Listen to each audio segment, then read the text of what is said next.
You're watching Business. Good morning again. It is 6 minutes past 9 o'clock in the morning.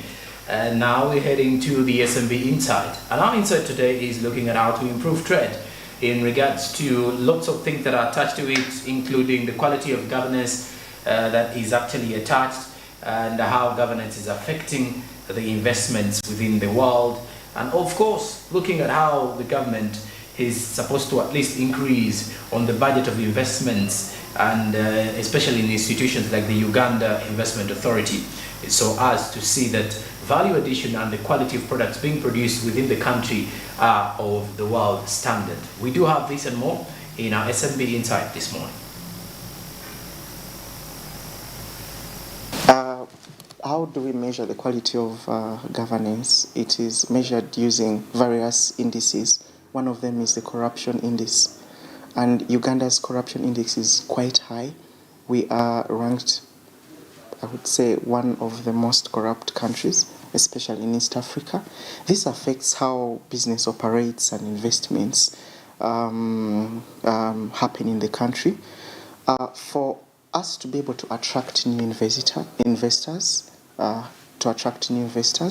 we need a governance system that supports and is able to encourage investments. The other thing is we have investment promotion institutions like the Uganda Investment Authority. But if you see how much the government allocates to promoting investments, especially exports, you would see the figure is actually really small. Okay. For us to be able to have strengthen the institutions that try to promote, I would say, exports and also local economic development. The other one is, I would say,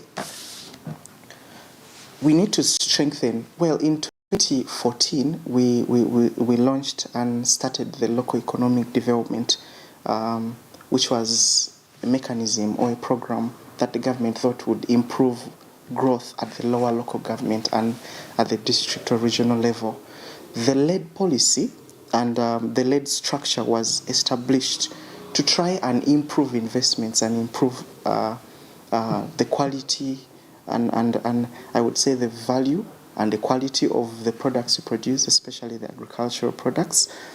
But if you go back and ask, okay, in the lower local governments or the districts, how many people actually know much about lead, or how much are they passionate about making sure it works? It's actually very low. So there are capacity gaps, and also there are skills gaps, I would say, in implementation of the lead policy, which is very good in promoting inclusive growth, especially at the lower local government. The other thing is, I know it's a pertinent issue that we are talking about, especially in the parish development model, for us to see increased investment. This is what the government has been talking about and emphasizing infrastructural growth, and it is setting aside a lot of money to ensure that we have roads, we have all the amenities and facilities that improve on investment. But how is this money? How is the investment that the government is trying to install or place? How is it translating into improving the livelihoods of the people, improving their ability to produce goods and services? Because it's one thing to say we're going to construct a road. Yes, you'll construct a road. So what? What the villagers would do, they would just put their maize or their, I would say, cassava and dry. You can see this. The road should have an impact on economic activity. So there's a missing linkage between that. Let the investments we are doing as a country translate into real life economic livelihood. Let it be one that would be able to encourage production and value addition. The other I would say is research and development, which is a function I feel is missing. If we are to invest for inclusive growth, we need to deliberately and intentionally improve our research and development functions. This could be through collaborative partnerships with the academia, with CSOs. Okay, and an example is we need to invest. What is the appropriate thing to invest in? For example, in Gulu. Okay, I know the Uganda Investment Authority introduced district profiles for some districts.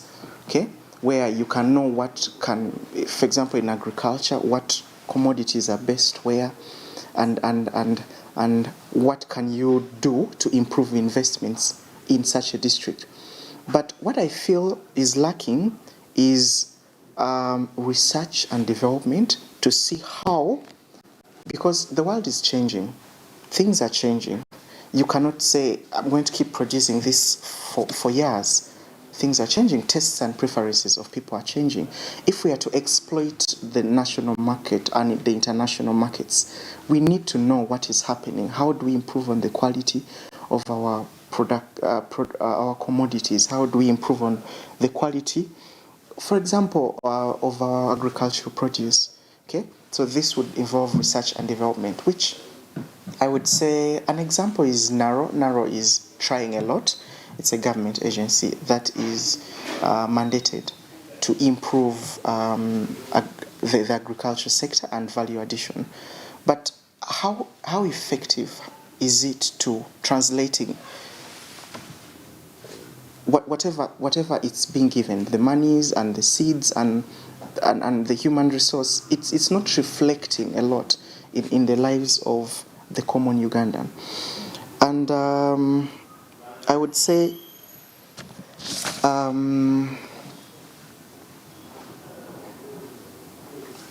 about inclusive growth, a major thing we need to note out is gender inclusion.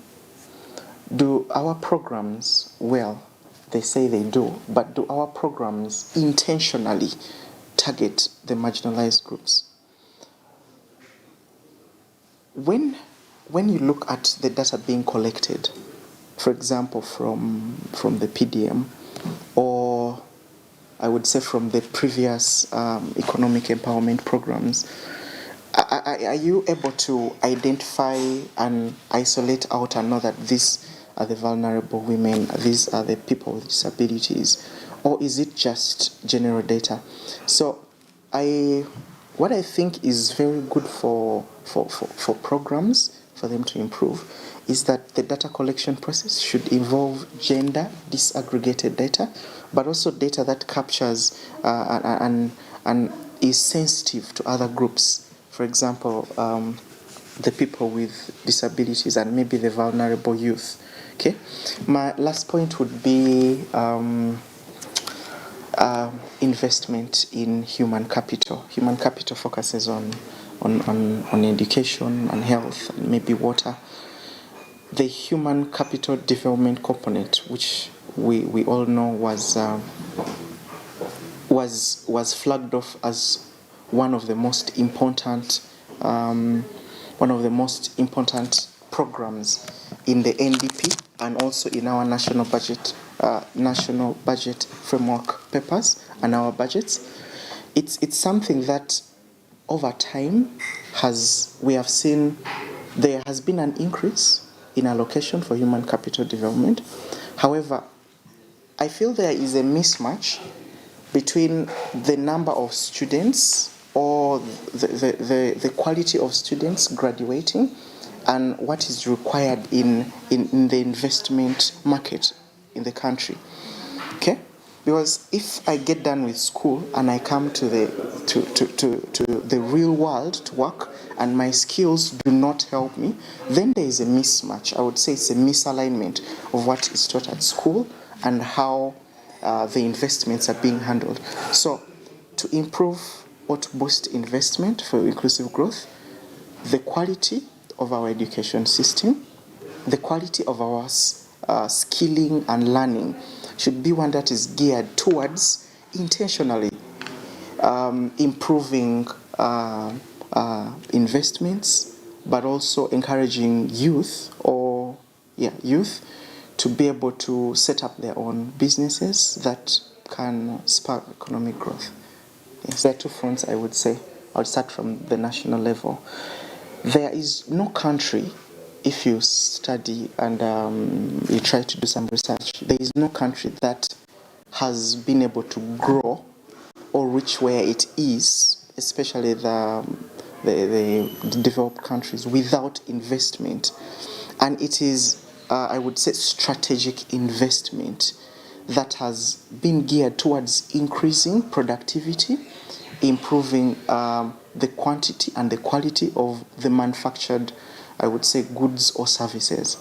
So for our country to grow, okay, that is one of the things we have to look at, investment.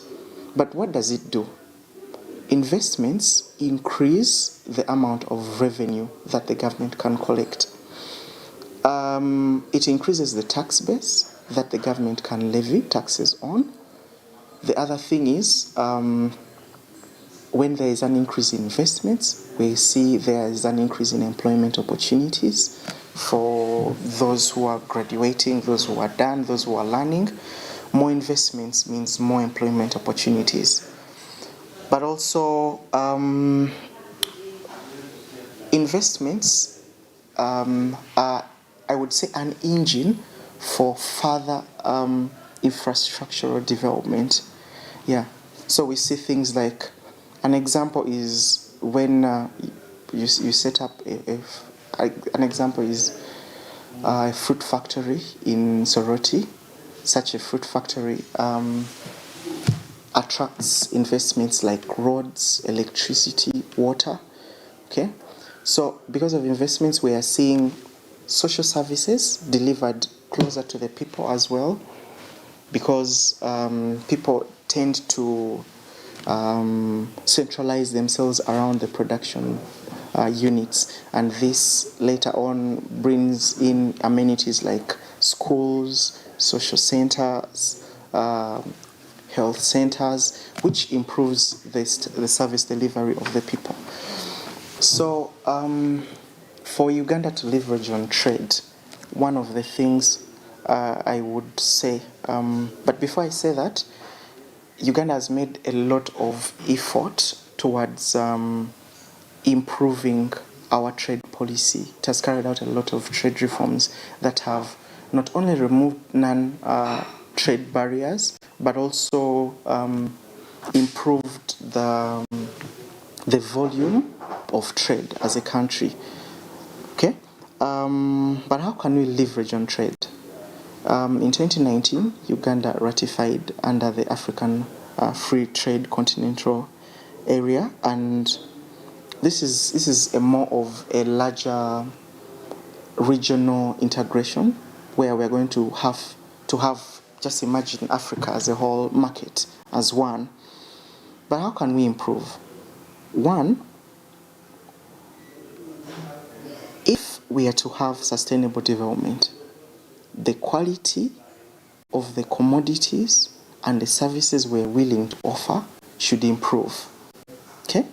Now, when you look at the two most important exports of the country, they are gold and coffee.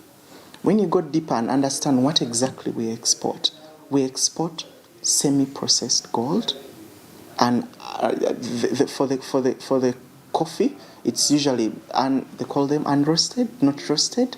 Okay, now we are selling, our two major exports are unprocessed. Okay, now for us to be able to leverage on trade, we have to ensure that we have value addition for our exports. Okay, value addition for our exports. But also the other thing is for us to be able to trade, we need institutions that support the process. there are many institutions, for example, the Uganda Export Promotion Board, which is mandated to improve the volume of exports, but encourage local farms to be able to produce and provide in the market. We need to be able to see the Uganda Export Board strengthening local farms, okay, encouraging them to be able to produce exports that can be accepted in the regional and international markets.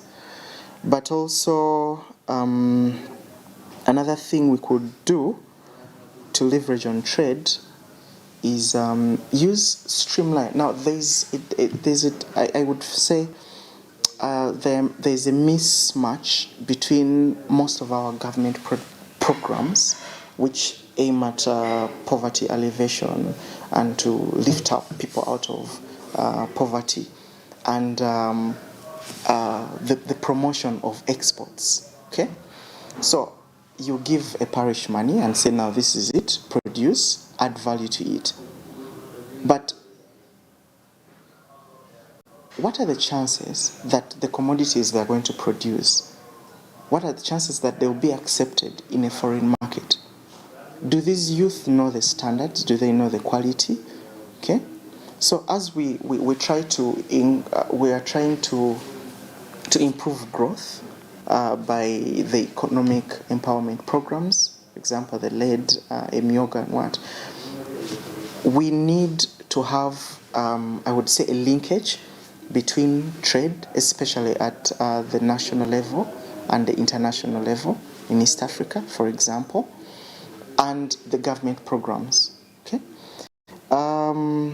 Maybe my last point is the cost of doing business in Uganda is, I would say, is one of the highest in East Africa. The cost of setting up a production facility or registration, okay, and then the taxes, you would see that investors would be much more willing to invest in other East African countries than Uganda. Why? Because Uganda's cost of doing business is quite relatively higher than those. So what is affecting this? Now, why would I invest in a country that has, I would say, high tariffs, okay? I would say has high taxation rates, and then there's also a lot of corruption here and there. Why would I do it? And the governance quality is so poor. Why would I do it? I would rather invest in other countries. For example, Kenya. That is why Kenya's economy is very strong, because it's attracting most of the investors to it because of the quality of the institutions, the democracy that it has, and also the fact that it is trying a lot to make sure that amenities like roads, infrastructure, electricity, and water is availed. Okay, we are doing well. We are trying over time, but I think we need to fast track it and increase our effort in trying to strengthen the infrastructure to be able to attract investors, but also lower the cost of doing business and the production costs involved, so as to improve trade. And surely that is enough for when you get into positioning yourself in trade in the country. But of course, as you can definitely see, some of the other details coming in from here is that Uganda is looking forward to improve trade, especially amongst the traders who want to see themselves in adding value to their businesses. Not only that, but to also increase on the productivity levels that are available this year. As we're heading into the break, also try as much as you can to invest your money into other platforms like the Zabo platform, which gives you advantages to invest in government bonds. Use the USSD code *292# follow the prompts, and definitely kickstart off your investment journey. Zabo is a platform by Altex East Africa, and it says do something new today. Now, what can you do today? The newest thing that you can choose is basically to try as much as you can to invest in government bonds. Star 292 hash is the USSD code. The minimum amount for you to use to invest is 15,000 Ugandan shillings. Grow your investments today with Zabo, platform by Altex East Africa. The markets open at 8:15 a.m. and close at 3:15 p.m. East African Standard Time. And surely that is something that you should be able to realize as you're investing in government bonds. The markets are fully closed on weekends and over on the public holidays. Zabo, my money, my future. Altex East Africa, do something new. Well, we do take a short break now. We'll return with more discussions and business updates. Good morning.